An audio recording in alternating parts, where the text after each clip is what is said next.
and taking on social media. Big story this morning. Fox News is learning that the FBI is reviewing congressional requests for investigations into the roles that social media platforms Parler, Facebook, and Twitter played in the Capitol Hill riots on January 6th.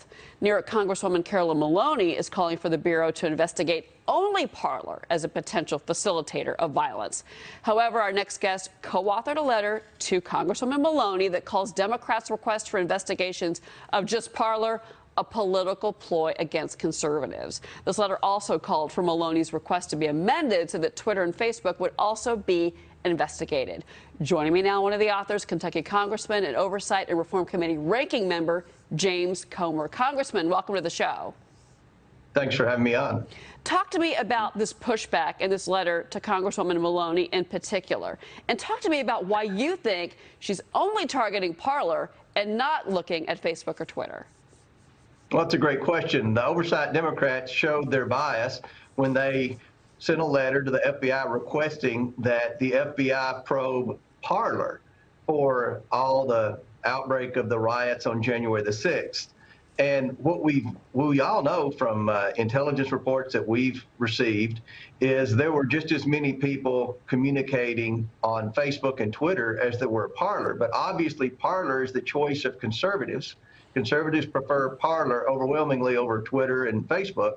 So the Democrats, again, showed their bias and asked that the FBI just probe Parler. So the Republicans on the committee, we quickly responded to the FBI and said, please include Twitter and Facebook as well, just to be balanced. And we all know, again, that there were just as many of the people involved in the riot communicating on Facebook and Twitter as there were Parler. Well, but, you know, part of this, and I'm guessing, you tell me, is that, you know, Twitter banned former President Trump. They banned him, and they have not reinstated his account. Facebook banning President Trump. So is this the root source here of leaving Facebook and Twitter alone and going after Parler, which did not ban former President Trump?